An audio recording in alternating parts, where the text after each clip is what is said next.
Les voyageurs des siècles passés entraient dans la chapelle de San Sebastiano de Marmora par la porte donnant directement sur la route qui longeait un ruisseau, un moulin et une scierie.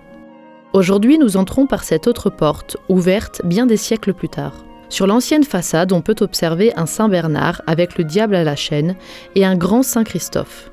Voici comment nous aurions vu Saint Christophe au XVe siècle.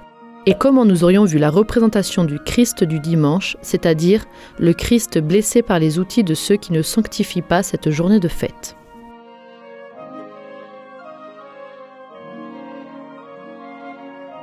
À l'intérieur, d'autres fresques ornent les murs, fresques dont l'auteur et la date de construction de la chapelle sont restés inconnus jusqu'en 1985. C'est en effet cette année-là que cette inscription fut révélée. Essayons de la lire.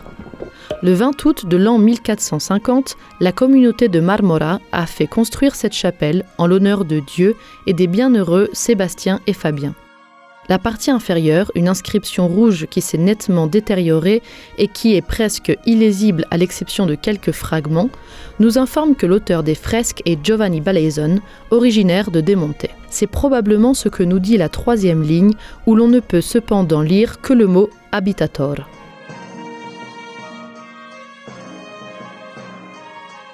En nous arrêtant sur cette paroi, nous voyons les élégantes figures des 4 évangélistes se courber le long du mur de l'abside. Notez l'enchaînement de gauche à droite de leur pose qui manifeste une seule action, celle d'écrire. On commence par tremper la plume dans l'encrier. On souffle l'excédent d'encre, mais il reste la pointe de la plume à aiguiser et à retoucher avec un couteau. Puis enfin, on est prêt à composer en suivant le fil de ses pensées.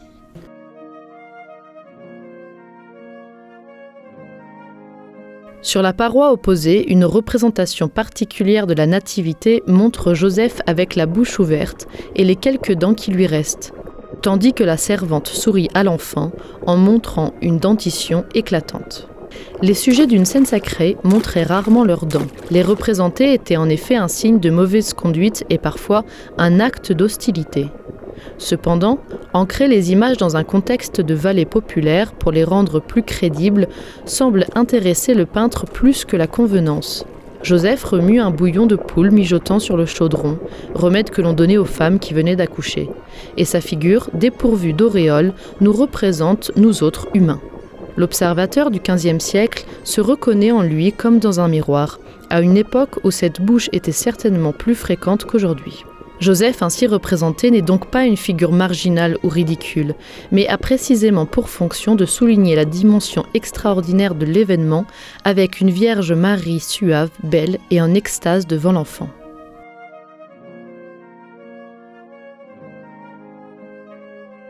À gauche de l'abside, dans les encadrés illustrant la vie de Saint Sébastien, on voit le saint, jeune homme vêtu à la mode bourguignonne, face à l'empereur Dioclétien qui lui reproche d'avoir trahi sa confiance. L'index pointé vers le haut, Sébastien lui déclare avoir prié Dieu pour le salut de Rome. Notons enfin l'attitude du soldat qui, souriant et satisfait, nous fait un clin d'œil en glissant sa main furtive dans la robe du saint pour le conduire au martyre.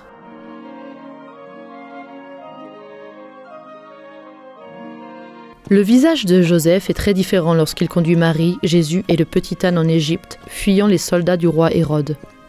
Cet épisode est raconté dans le texte théâtral médiéval de la Passion de Revello et raconte la croissance soudaine du blé qui avait atteint une maturité prodigieuse dans les champs nouvellement labourés après le passage de la Sainte Famille, de manière à couvrir leur fuite.